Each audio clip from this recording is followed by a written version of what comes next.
Hola, ¿cómo están ustedes? Muy buen día. Hoy día vamos a conversar con un estudioso del tema de las AFP, con un estudioso del tema de las estadísticas, con un sociólogo de la Universidad de Chile y diplomado en estadísticas de la Universidad Católica. La verdad es que yo hice una muy breve síntesis de todo el currículum que tiene, porque si no me gastaría mucho tiempo en presentar. Me refiero a Benjamín Sáez. ¿Cómo estás tú, Benjamín? Muy buen día, gracias por recibirnos. Hola Miriam, muchas gracias por invitarnos a este espacio a compartir con ustedes. Mira, yo creo que vamos al tiro a lo que nos convoca, porque en realidad tengo muchas cosas que preguntarte. A ver, yo estuve más o menos investigándote y vi que tú tienes un estudio sobre emprendimiento y o sobrevivencia.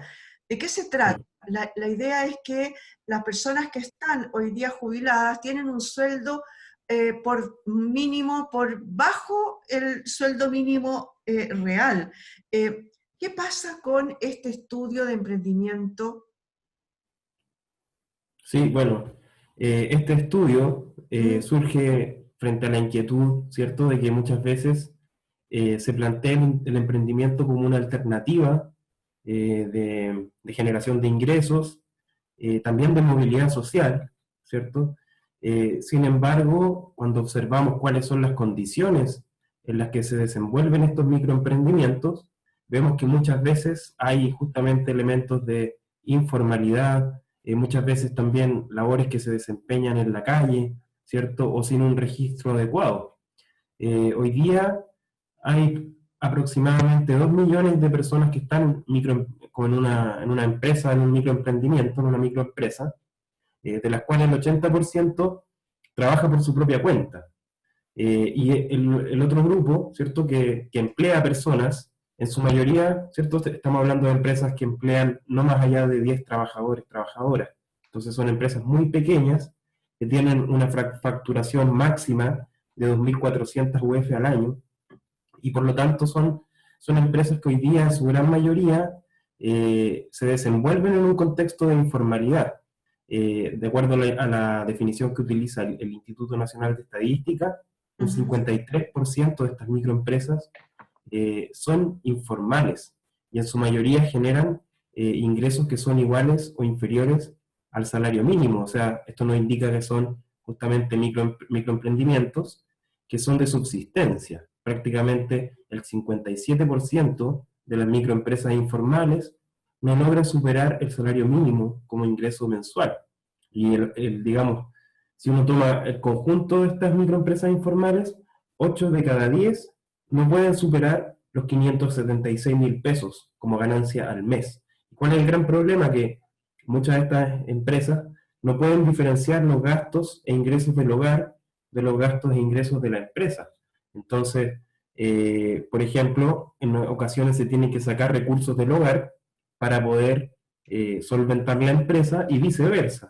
Por lo tanto, temas como la cotización previsional o cualquier posibilidad de ahorro se ven muy limitadas en este contexto de las microempresas. Se ve muy A ver, difícil, muy difícil. A ver, tú me hablaste ahí de un universo un poquito grande, desde la persona que vende las cosas en la calle. Por ejemplo, una señora Juanita que hace sándwiches y se va a vender a la salida de la estación del metro. Pero también me hablaste de unas microempresas que llegan a tener hasta 10 empleados. Eh, Ninguno de ellos logra, por lo tanto, superar este nivel y poder tener un ahorro, ni menos pensarlo a lo mejor en imponerse para una jubilación. Exactamente, es decir, acá hay empresas que logran una situación un poco mejor que otras, ¿cierto? Sobre todo en este grupo de empresas que quizás pueden ser más grandes, dentro de este grupo pequeño, ¿cierto? Porque, como tú bien señalas, Miriam, está el caso de la persona que trabaja por su propia cuenta, que ese ya es Ujú. el caso más, digamos, desprotegido que se encuentra, pero también hay casos en los cuales se pueden emplear personas, ¿cierto? Pero incluso en estos casos, las condiciones del trabajo, ¿cierto? Las condiciones de la dificultad de obtener ingresos permanentes, sin duda dificulta la capacidad económica de poder entregar una protección, por ejemplo, en un contexto como el actual. Y en ese sentido es importante recalcar que del universo de empresas, y considerando las informales y las formales, las Ujú. microempresas, solo un 6% de ellas señala que ha podido acceder a un tipo de crédito, ya sea comercial o de consumo, en un banco. Por lo tanto, la mayoría de las fuentes de ingreso tienen que ver con el trabajo directamente, con los recursos propios, o con otras formas de acceder a recursos, como pueden ser préstamos de familiares, por ejemplo, o programas del gobierno en algunos casos, pero en su gran mayoría, el 64% de estas empresas, microempresas, se financia con sus propios recursos. Entonces, están en una situación que, sobre todo en este contexto de pandemia, es muy compleja, y justamente ese es uno de los puntos que ha sido polémico respecto a la ayuda, sobre todo en la línea de crédito FOGAPE, que uno esperaría que pudiera tener también cierto acercamiento hacia este sector, pero sin embargo se ha dado la paradoja de que se ha ido ampliando hacia el otro lado, hacia las empresas que pueden facturar hasta 1 millón de UF al año. Entonces, Eso, ahí perdona, urge que ir para el otro lado. sí. Eso quiere decir entonces que este pequeño salto al vacío que pega a la gente de repente en el emprendimiento es más bien para sobrevivir, o sea, ir para el día a día, ¿no? Lo que la gente dice hoy día, si yo no salgo hoy día a vender o a hacer alguno de estos pololitos, trabajitos que se hacen, no puedo vivir, no puedo comer, ¿no? Exactamente. Y ahí es importante recalcar que sobre todo en los emprendimientos informales realizan su actividad en lugares que hoy día están de una otra forma complicados por la situación de la pandemia. Por Exacto. ejemplo, claro, un 18%, por ejemplo, desarrolla su trabajo en la calle. Por lo tanto, ahí, por ejemplo, vemos un grupo que se ve afectado directamente. El 23% de estos microemprendimientos informales hace su actividad en el domicilio del cliente o la clienta. Es decir, son como servicios personales a otros hogares, y que hoy Ujú. día también se ve complicado por esta situación. Por ejemplo, si la persona tenía clientela en una comuna que está en cuarentena, incluso si no está su propia comuna en cuarentena, ya ve reducida su clientela. Y también, por ejemplo, las personas que desarrollan la actividad en su propia vivienda, que es un 29%. Es decir, estamos hablando de un universo bastante grande, ¿verdad? Que cubre Ujú. prácticamente el 70% de estos microemprendimientos, que hoy día están en lugares que justamente están complicados por la pandemia. Entonces, es un escenario bien difícil para estas personas. Oye, salgámonos un poquito de ese tema porque en realidad eso nos da para mucho, pero yo quiero ir preguntándote el tema un poco para llegar al tema de las AFP. Uh -huh. Hoy día sabemos que hay un endeudamiento y bajas pensiones en los adultos mayores, fruto de que obviamente las pensiones no son buenas y además está aumentado por la pandemia hoy día, ¿no? Eh, Porque además hay gente que no está pudiendo salir y gente que está pensionado, pero que además trabaja en algunos de estos, a lo mejor, emprendimientos informales que decías tú. Uh -huh. Ese tema hoy día, el porcentaje es muy alto. Te pregunto porque tú eres especialista en la parte de estadística. Sí, bueno, la verdad es que hay algunos elementos que nos entregan información sobre la deuda a Ujú. nivel nacional. Y lo primero ahí es señalar que lo que ha indicado la autoridad, sobre todo el Banco Central, en sus informes, digamos, de estabilidad financiera, es que los hogares en Chile se encuentran altamente endeudados en la actualidad. Prácticamente el tamaño de las deudas equivalen a un 75% del ingreso imponible anual de las personas, de su Cuando ingreso debieran, disponible. Es decir, cuando debieran, perdón, solamente llegar, ojalá, al 25 o no más, ¿no?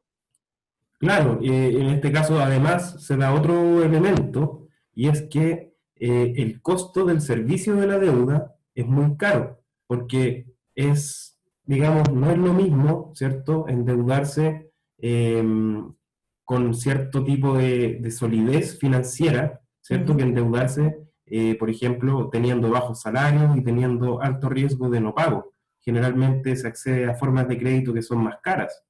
Entonces, ¿Qué pasa con eso? Que hoy día, a nivel nacional, prácticamente, si consideramos no solo el tamaño de la deuda, que es este 75% del ingreso al año del hogar, sino que consideramos cuánto es lo que paga mensualmente en el costo de la deuda y en sus servicios, es decir, los intereses, cualquier pago adicional que tenga que hacer por un atraso de este monto. Eso Ujú. significa, digamos que los hogares en promedio hoy día, un hogar representativo, está destinando de 100 pesos, 24 de esos pesos que le ingresan en un mes al pago de deudas pasadas. Entonces, se da una situación en la cual prácticamente un cuarto del ingreso se está destinando a un pago de un consumo que ya se hizo. Y en ese contexto, hoy día, a nivel nacional, de acuerdo a lo que informa DICOM Equifax, hay prácticamente 11 millones de personas morosas antes de la crisis. Por lo tanto, nosotros esperamos que hoy día pueda Haya haber crecido. más incluso, y el monto de esas 11 millones de personas, que es casi un 80% de las personas mayores de 18 años, 5 millones prácticamente están hoy día morosas. ¿Ya? Eso significa que no pueden pagar al día sus deudas, y el monto promedio de esa mora es de 1.800.000 pesos. Por Entonces, persona, es más bien, claro, por persona morosa. claro, Por lo tanto, es un monto que se aleja mucho de los eh, de lo realmente montos que, pagable, ¿no? claro.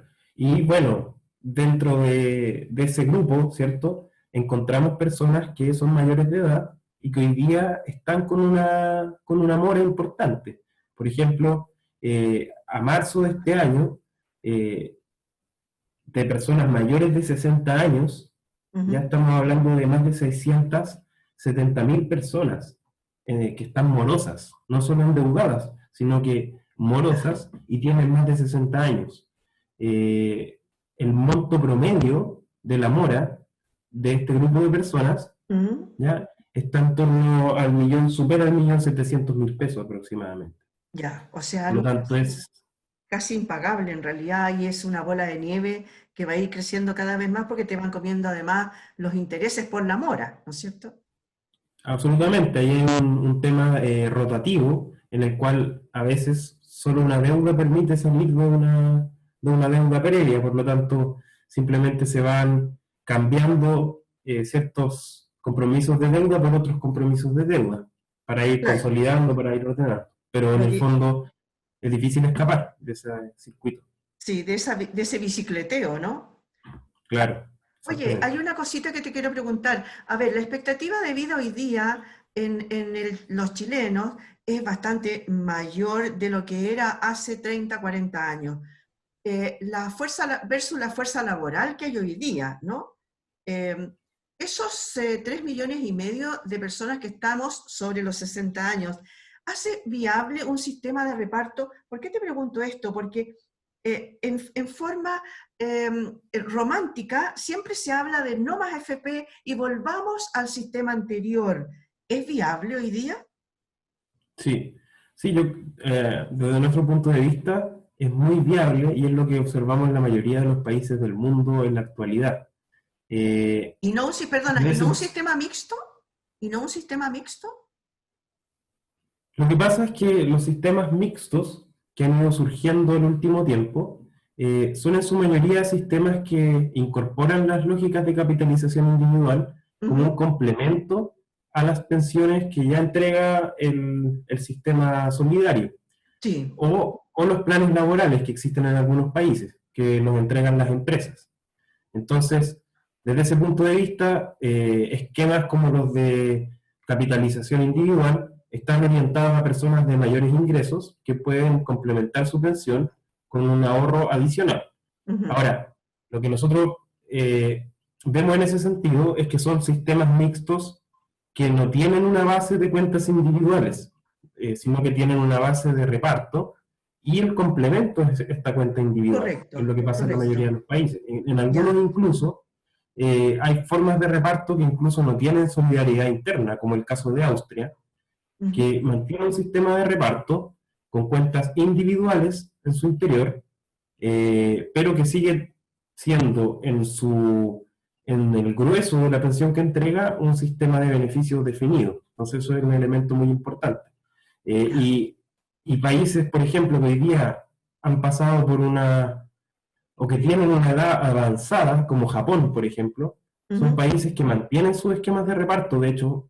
¿Y qué es lo que han hecho? ¿Qué es lo que de una u otra forma se propone también en esta idea de lo que propone No Más AFP? Que no es solo mirar hacia atrás, sino que también es ver lo que han hecho en el sistema de reparto actualmente para ir hacia el futuro, y que Ujú. es generar esquemas de capitalización colectiva. Entonces, por ejemplo, un sistema de reparto como el de Japón, que es una sociedad muy envejecida, hoy Ujú. día no solo es capaz de pagar pensiones, sino que también maneja un fondo de excedentes que lo capitaliza a nivel internacional, un poco similar a lo que hacen las AFP, pero no Ujú. de forma individual, sino que de forma colectiva. Por lo Ya. tanto, los países enfrentan el envejecimiento poblacional con este tipo de esquemas, con capitalizaciones colectivas o con ajustes paramétricos. Ahora, es muy distinto hacer un ajuste paramétrico en un sistema que tiene beneficios definidos, como los sistemas de reparto, a Ujú. hacer un ajuste paramétrico en el caso de un sistema de AFP. Es muy distinto porque en un sistema como el de AFP, nosotros podemos decir efectivamente, señora, señor, trabaje más años, que es algo Ujú. que en la práctica está pasando hoy día en Chile. Las personas Ujú. se están pensionando 5 años después de su edad de jubilación, 3, 5 años. Entonces, uno le puede decir, postergue su edad, pero en un caso como el de cuentas individuales, no podemos decirle a la persona, por cada año que usted postergue, su pensión va a subir este porcentaje, porque la pensión es indefinida hasta el momento en que la persona se pensiona. Ahí recién va a conocer cuál puede ser su beneficio, e incluso así puede variar. Por ejemplo, las rentas vitalicias están sometidas a un recálculo, los retiros programados también de alguna forma. Ujú. eh, ya sea por tasa, ya sea por pérdida de los fondos. Entonces, esa es la diferencia, dado que un esquema de seguridad social le dice a las personas, vamos a postergar la edad de jubilación, pero para mantener los beneficios actuales.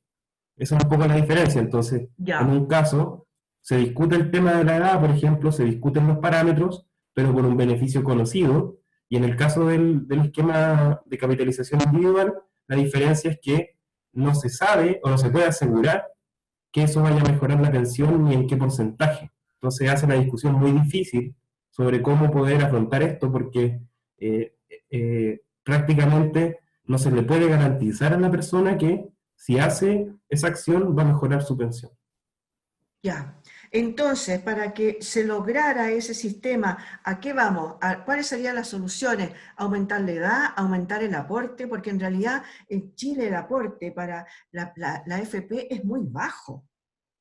Absolutamente. Por ejemplo, un país como Alemania, por ejemplo, en su Ujú. sistema de reparto, si la persona pone 9 puntos a su cotización, los empleadores también ponen 9, que es lo que se conoce como, o que se basa, digamos, en un convenio de la Organización Internacional del Trabajo, que se Ujú. conoce como Convenio 102, y que se enmarca en una serie de acuerdos, de convenios que se realizaron en el periodo de posguerra, después de la Segunda Guerra Mundial, en la cual se establecieron ciertos principios mínimos comunes para la seguridad social, y uno de ellos era reconocer, ¿cierto?, eh, que el desgaste físico de las personas, su desgaste mental, su envejecimiento en el trabajo, ¿cierto?, que puede tener distintas intensidades. Ujú. Hay, digamos, se reconoce, por ejemplo, lo que se llaman trabajos pesados, que se reconoce que envejecen a la persona más rápido y Sí. tiene ciertos beneficios previsionales. eh, Dentro de esa lógica, se reconoció internacionalmente que quienes son dueños de las empresas, ¿cierto? No pueden solo quedarse con el beneficio de lo que se genera con el trabajo, y las personas sufrir las pérdidas asociadas, por ejemplo, a su desgaste físico, que es concreto, ¿cierto? Por lo tanto, ¿cómo se remedia eso?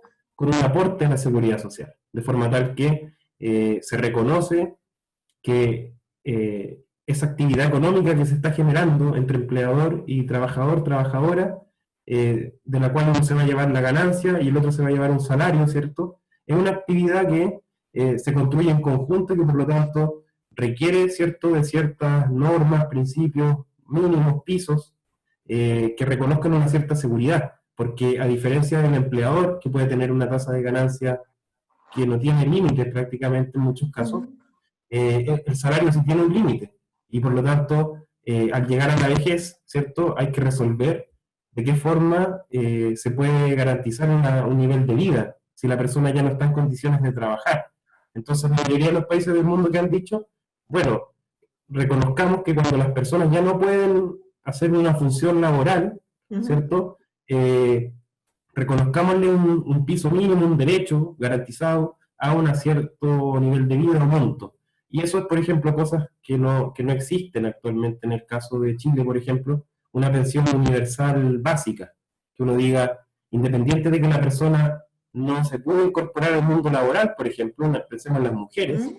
una mujer que trabajó toda su vida en la crianza o en las labores del Ujú. hogar, eh, ¿por qué no reconocerle, cierto, una pensión mínima para la vejez? En esta línea también de que como sociedad, ¿cierto?, de una u otra forma tenemos que hacernos cargos colectivamente de la vejez y todo lo que trae consigo, porque no es un problema personal, sino que y tampoco un problema en realidad, es una situación colectiva.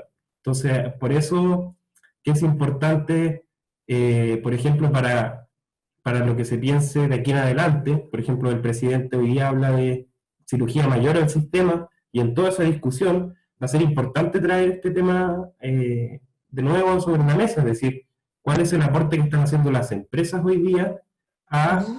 la vejez de las personas. Y ahí queda mucho por avanzar en que se cotice, y se cotice al menos igual que los trabajadores. Sí, el ejemplo que tú me ponías recién era de un 18%, y nosotros acá tenemos el 10%. ¿Tú dirías entonces, tú eres de opinión de que se debería subir ese porcentaje de aporte? Claro, lo que pasa es que si consideramos, aparte del 10 de la AFP, el seguro de Sí, invalidez y no, no, no, sobrevivencia, yo digo en general, al sistema sí, que sea. En realidad el 10% es muy poquito, debería ser a lo mejor un 20, un 24 como era antes. claro, que a eso voy, porque si consideramos también, lo que pasa es que en otros países la cotización también incluye esto del seguro de invalidez y sobrevivencia, muchas veces, y otro, entonces si sumamos eso, tenemos un Ujú. 12,7 actualmente, Ujú. aproximadamente. La propuesta del gobierno y de la oposición de alguna forma ya plantea 6 puntos más.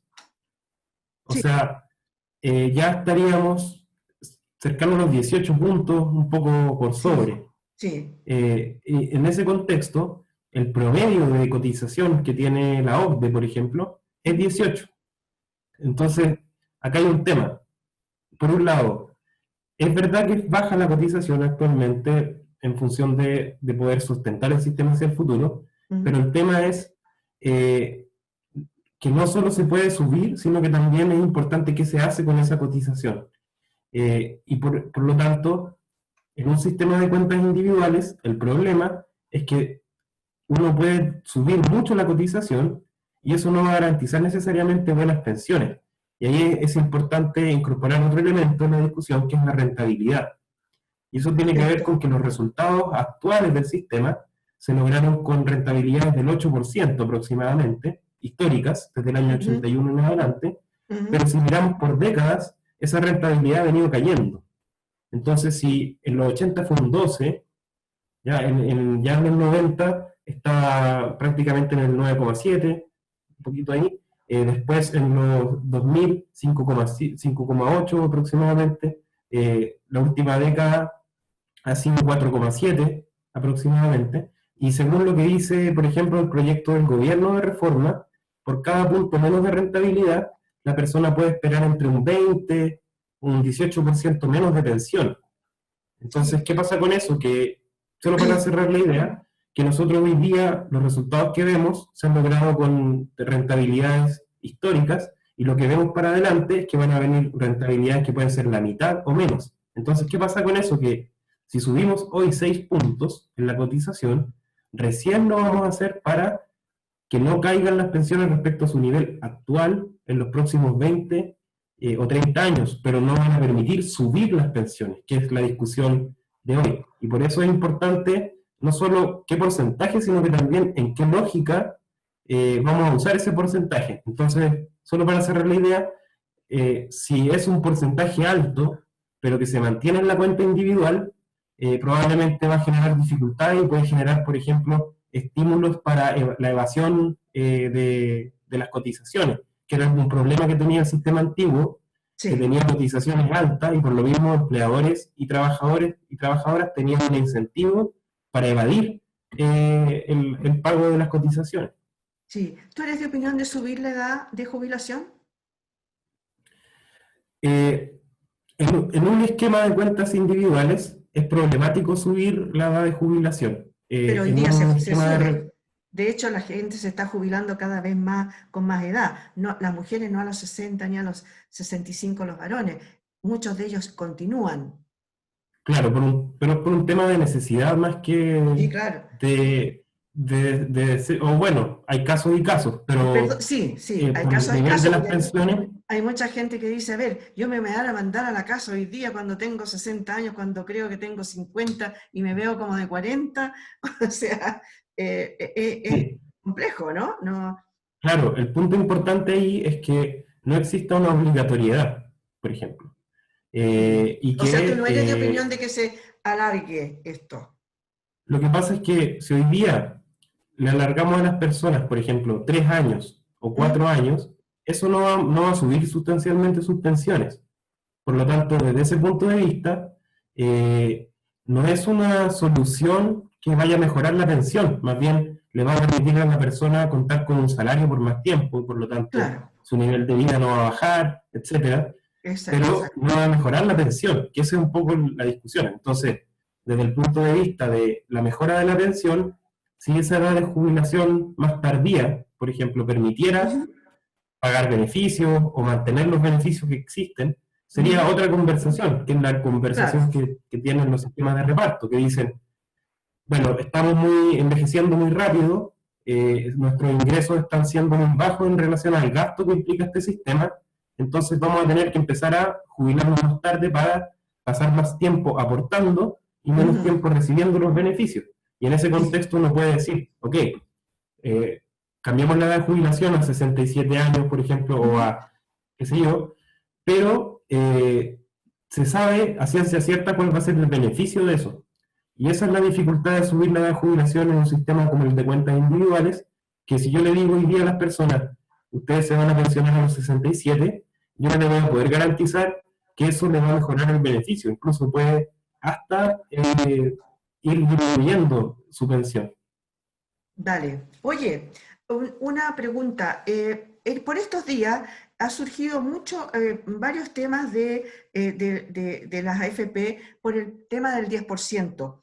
Y una de esas cosas que ha aparecido muchísimo en las redes sociales, por lo menos, en que, a ver, ¿cómo salió la ley realmente? Hagamos un poco de historia, pero más que de historia me interesa dos cositas. Por una parte, se habla mucho de la reforma del expresidente Lago, en su mandato, por supuesto, donde traspasa las pérdidas que podría tener estos multifondos o las FP a los afiliados, a que compartan esas pérdidas, porque eso no estaba en la ley original.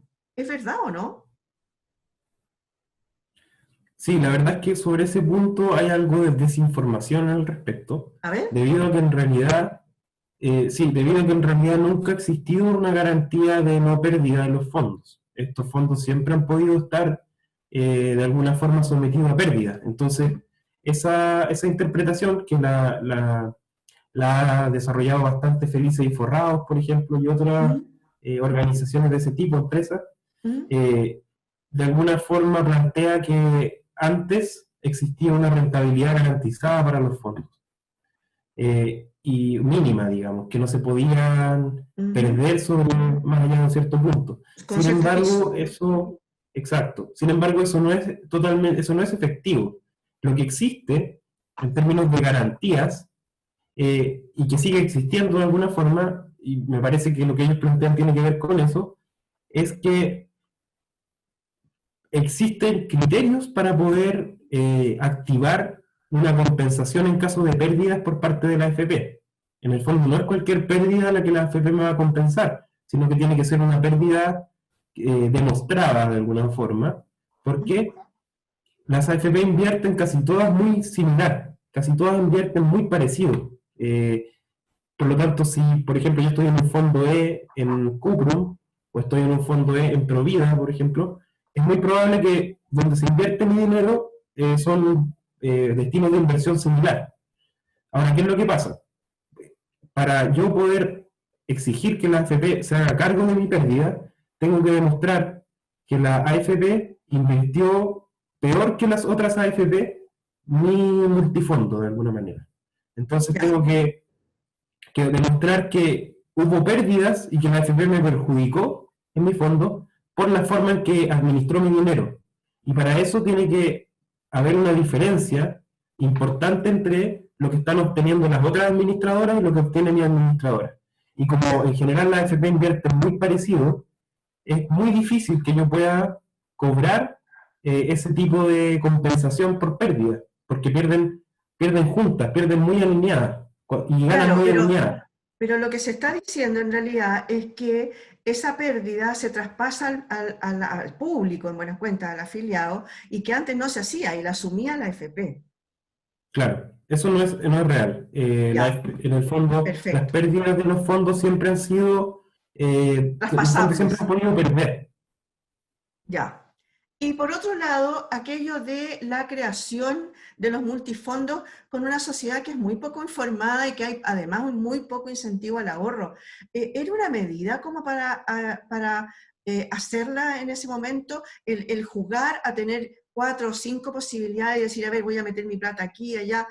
Pero en realidad la sociedad, a ver, si uno le pregunta a un chiquillo hoy día, hoy día a lo mejor ya lo sabe, pero hace un mes le preguntaba, ¿en qué multifondo estás tú? Y dice, no tengo idea. Claro. ¿Correcto hacerlo? Claro, ahí lo que pasa es que hay dos cosas. Uno, claro, uno lo puede pensar desde el punto de vista de la persona, pero la verdad es que la persona también puede llegar hasta un cierto punto en su decisión. Por ejemplo, Ujú. por un lado están los límites de edad, ¿cierto? Que se generan en los multifondos. Y por Sí, otro lado está también el tema de que yo elijo el multifondo, pero más allá de eso no puedo participar de la inversión. O sea, yo sí, sé por supuesto. que, claro. Entonces, claro, se genera, por un lado, una idea de que estamos, ¿cierto?, también como jugando con nuestro ahorro, porque ¿Mm? también en este caso, en este tipo de esquemas de cuenta individual, es importante este tema del sistema financiero, de generar una adhesión de la persona al sistema financiero o eh, entre comillas, ilusión también de participar, de ser parte. El mismo José Piñero lo decía cuando se discutía la ley. Él Ujú. decía, cuando los trabajadores y las trabajadoras se suman con sus cuentas individuales al mundo financiero, van a tener un interés en cómo se van moviendo también los Ujú. fondos del país, la bolsa, y por lo tanto va a querer que el país le vaya bien, que las empresas le vaya bien, etcétera. Ujú. Entonces, tenía esa lógica también de involucrar a las personas en este mundo de las finanzas también y de hacerlo parte con su Ujú. salario. Ahora, como tú bien dices, eso tiene un impacto limitado en la práctica. Las personas no se convierten en inversionistas de la noche a la mañana, ni nada de Ujú. eso.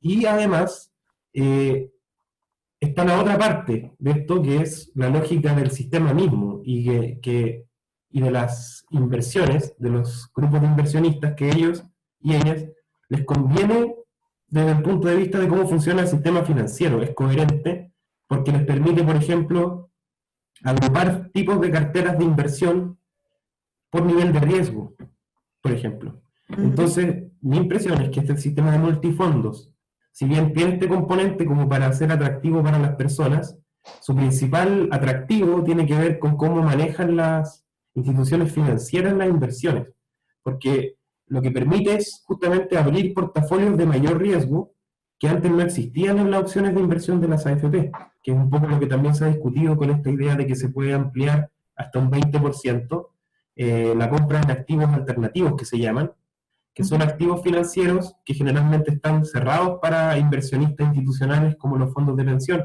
Sí, porque son claro. muy riesgosos. Son muy riesgosos. Ujú. Claro. Y, por ejemplo, en esa discusión, que es similar a la de los multifondos, se ha dicho, tenemos que generar más niveles de riesgo diferenciados. Por ejemplo, hoy día incluso se habla de crear un fondo 6, un sexto fondo, que tenga mayor resguardo, ya para poder también el fondo E que pueda también participar más activamente también en estas operaciones. Y en ese sentido, la baja de rentabilidades para este sistema financiero solo se puede resolver buscando más riesgo. Solo la Ah, única forma en perfecto. que uno puede Ya, tratar de subir la rentabilidad es buscando más y más riesgo, porque ya. es similar a lo que pasa con el, con el endeudamiento de las personas. Si una persona es un sujeto de crédito más riesgoso, la entidad financiera le va a cobrar más caro, por lo tanto tiene Ujú. que pagar más interés. Acá Ya. es un poco similar, obviamente mucho más complejo, pero si yo invierto en un fondo riesgoso, los retornos que voy a poder obtener son mucho más altos que si voy a uno más conservador. Ahora, si pierdo, también voy a perder más. Entonces ahí está un poco esta lógica, y esa es la gran diferencia entre las personas y las empresas, que si uno lo ve desde el punto de vista de una empresa financiera, tiene tiempo infinito para recuperar si es que pierde. Porque no hay un punto en el que diga, me tengo que pensionar y ya no puedo seguir jugando a este juego financiero. En cambio, las personas tienen un tiempo limitado para poder hacer esas apuestas. Y por eso es que se va tratando de que no estén en los fondos más riesgosos cuando van acercándose a pensionar, pero aún así, de todas formas, todos estos multifondos se ven hasta un cierto punto afectados por este nivel de riesgo, de alguna manera. Sí. Yo siempre me he pensado que por qué el fondo E, por ejemplo, que es el menos riesgoso, no funciona como, casi como si fuera una cuenta de ahorro, en el sentido Exacto. de que no bajara, ¿no? Que no perdiera, al menos no perdiera, ¿no es cierto? Pero mira, te quiero sacar ahora y quiero que vayamos al 10%, a este famoso 10%, que no es un 10, en algunos casos muy pocos es un 10, en la gran mayoría va a ser bastante más del 10%. Hoy día se sabe ya que más del 70% de los afiliados han retirado, han pedido, por lo menos han hecho la solicitud, ¿no? Esas personas tienen ya fecha de pago probablemente para la próxima semana, los que lo hicieron al principio. Y un dato que me llamó la atención, un gran porcentaje, o sea, casi la gran mayoría en realidad, la pidió para sacarla inmediatamente, porque la pidió a una cuenta corriente o vale vista muy poquito, pero muy, muy pequeño el grupo que sacó a cuenta 2. Eso quiere decir en realidad, corrobórame tú o no, que la gente que está sacando esos dineros es porque realmente la necesita ahora, como para hacer cosas ahora, ¿no es cierto? Y no pensando en un futuro que lo podría haberse pasado a la cuenta 2. ¿Tú haces el mismo análisis? ¿No?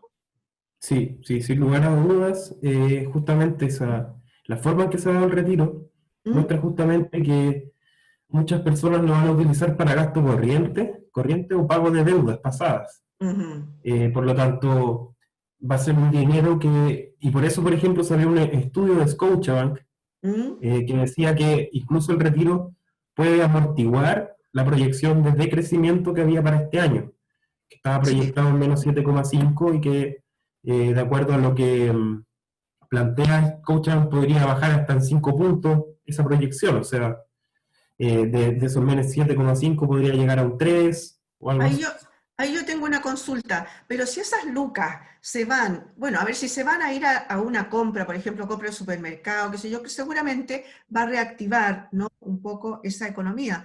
Pero si se van a pago de deudas, ¿se va a reactivar? No necesariamente, claro. El problema ahí es que no tiene un impacto en la liquidez actual, Ujú, ni por ejemplo, en algún servicio, o por ejemplo, personas que quizás lo pudieran usar para hacer un emprendimiento o una actividad ujú. económica. Todo eso, claro, en ese caso desaparecería. Por lo tanto, va a depender de cómo las personas destinen estos fondos, lo que vaya finalmente a impactar económicamente. Ahora, por lo mismo, tengo la impresión de que acá se puso énfasis en que este dinero no pudiese ser retenido por deudas, por ejemplo, Ujú. solo sí por la pensión alimenticia, que es muy importante, ha Sí. tenido un impacto muy importante, pero Ujú. por ejemplo, si hubiese permitido que esto se retuviera por otro tipo de deudas, probablemente un monto menor incluso habría llegado a la economía. Yo creo, ¿no? Seguramente, Sí, seguramente. Oye, otra cosita con el 10% que también me llamó la atención, y es que por más que se dijo que no se iba a dar esa opción de que tú te demoraras más tiempo en traspasarte de un fondo a otro, resulta que ahora sí va a pasar con el tema del 10%, no se van a poder mover los fondos por todo este periodo. Para la gente que está pidiendo, obviamente, el 10%, es una especie de corralito temporal. claro. Eso pasó por encima de lo que se había legislado. Sí, de alguna forma, eh, lo que pasa es que de una u otra forma los distintos actores del mundo de la AFP, ya sea las propias administradoras o el regulador en la superintendencia, el superintendente Macías, Ujú. generalmente eh, hay tipos de cambio de movimiento de los fondos que les parecen más adecuados que otros, por así decirlo. Y por lo Ujú. tanto, es de hace un tiempo que han venido planteando esto de que quieren restringir los cambios, de Sí, que quieren poner más barreras. Y ahí también ha sido el impacto de algunas empresas como Felices y Forrados que recomiendan los cambios, ha generado también en la autoridad cierta eh, duda por la cantidad de fondos que se llegan a mover en un mes de repente, que sí, pueden ir afectando. ¿Qué es lo que pasa? Que con eso uno no solo puede afectar el mundo financiero, sino que también si uno es parte del mundo financiero, también puede influirlo, digamos, dependiendo de cómo uno quiera, si es que puede influir a muchas claro. personas dentro de esas decisiones. Entonces también acá se está configurando un contexto en el cual el tema del cambio ya está afectando también a un debate sobre el sistema financiero un poco más profundo, Sí, de este tema de los movimientos. de hecho, en algún momento pasó con el tipo de cambio con el dólar, ¿no? Fue visto, digamos, muy rápidamente, mucha gente se cambió y el dólar no me acuerdo si subía o bajaba, pero hubo importante, un importante cambio ahí, una variación más o menos. Claro. Entonces en ese contexto hay personas que están en el mercado, ¿cierto? Que quieren mantener el control y no perderlo. Y en ese Mm. contexto, acá hay, y por otro lado también, eh, se dan situaciones complejas, como veíamos, por ejemplo, de personas con intereses que puedan influir también sobre estos movimientos. Entonces, Sí. es un tema complejo y es un tema que de alguna u otra forma llegó para quedarse un poco en esta discusión. Ahí también lo que tú planteabas, ya también ha estado eso de poder crear un fondo F, que sea Mm. parecido a una cuenta de ahorro, Claro. por ejemplo, y eso, si eso existe, por ejemplo, también es posible que los otros fondos vayan adquiriendo también más liquidez o movilidad. Y ahí, claro, lo que le interesa sobre todo a los sectores que, digamos, por ejemplo, que están interesados en que se inviertan en activos alternativos y todo eso, les interesa bastante, por ejemplo, que las personas permanezcan en un fondo A, por ejemplo. Entonces ahí se da mucho esta recomendación de que si perdió, no se cambie, quédese. Claro. eh, pero es bien contradictoria la recomendación porque cuando se está perdiendo también no se cambie. Entonces, muchas veces la recomendación también de la autoridad más bien apunta como a mantener un mensaje hacia los mercados también, más que hacia las Mm. personas, porque a veces si uno se preocupara del fondo de la persona, el mensaje debería ser refúgiese. Y sin embargo, muchas veces no ese es el mensaje. Entonces también de la misma autoridad se ve que hay digamos, temas contradictorios dentro de lo que se plantea con estos multifondos que va a haber que, digamos, que discutirlo profundamente también en esta discusión que viene de la reforma. Sí, pues debería ser. Ahora, para terminar, tú mencionaste al superintendente Macías. Yo ayer lo vi en una declaración que decía, a ver, si nosotros hacemos el recálculo extraordinario, como manda la ley, ah, y la persona recoge solamente el 10%, seguramente su pensión igual le va a subir, pero si saca un 30%, ya no le va a subir, le va a bajar. ¿Cómo un instructivo puede pasar por encima de la ley? Porque la ley dice que cuando varía de alguna manera la cantidad que tú tienes en tu fondo, debería hacerse un recálculo extraordinario. Y hay un instructivo de la superintendencia donde dice que no se hará por ahora. ¿Puede un instructivo pasar por arriba de la ley? Sí, bueno, ahí la verdad es que hay en el tema de los recálculos y el uso de las tasas, generalmente la superintendencia tiene un rol regulador en el cual puede emprender ciertas acciones. En este caso, de una u otra forma lo que está haciendo es ejercer digamos, esas funciones que tienen que ver con tomar decisión sobre ciertos aspectos administrativos de cómo va a operar este sistema de cuentas individuales. Por ejemplo, también en esta discusión sobre el aumento de la posibilidad de invertir en activos alternativos, por ejemplo, sería el Banco Central el que autorizaría, por ejemplo. Entonces también se le han entregado a ciertas instituciones la capacidad de tomar ciertas decisiones sobre el funcionamiento de este sistema y que de alguna forma la van aplicando. Ahora yo creo que lo importante de lo que tú planteas justamente es que muestra esta paradoja de un sistema de cuentas individuales, que eh, muchas personas que retiraron o van a retirar ¿Mm? van a quedar incluso con fondo cero, ¿verdad? Exactamente. Exacto, entonces esta es una política que de alguna forma es muy contradictoria.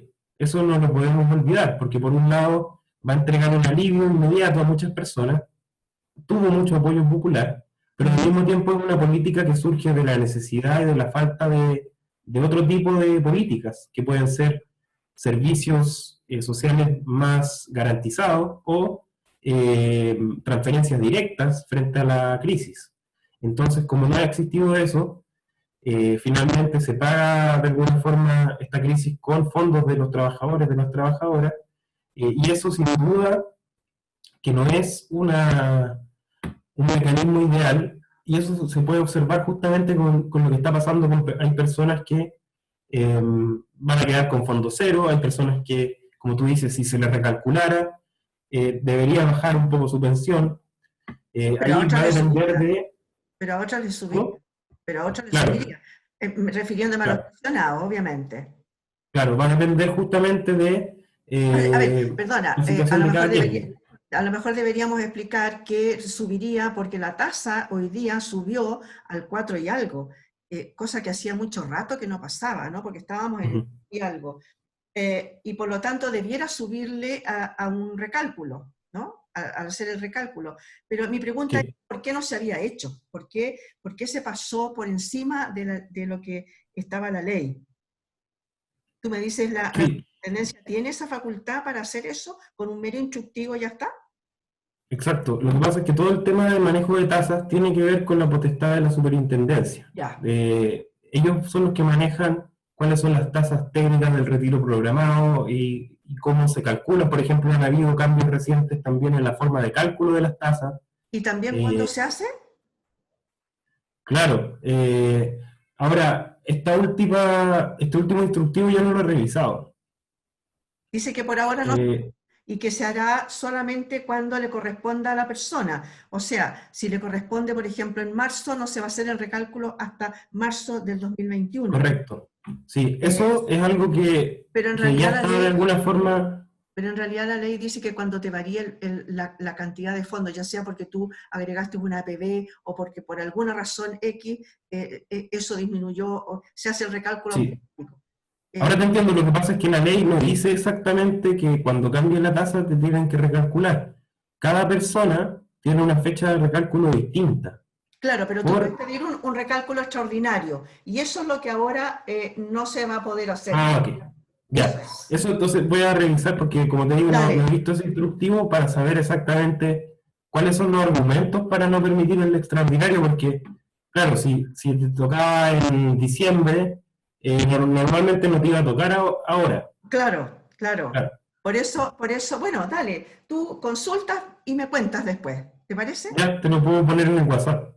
Dale, Benjamín Sáez, sociólogo de la Universidad de Chile, diplomado en estadística de la Universidad Católica y que además forma parte del equipo de la Fundación Sol. Muchas gracias por haber estado con nosotros. Te pasaste en realidad, nos pasamos de tiempo, pero no importa, estaba muy entretenido. Muchas gracias, Miriam, un gusto saludarte y también son temas muy importantes, así que también nos embalamos conversando. Sí, po. Un millón de gracias. Señoras y señores, nos vemos en un próximo capítulo de este programa en tiempos de coronavirus. Muchas gracias por haber estado ahí.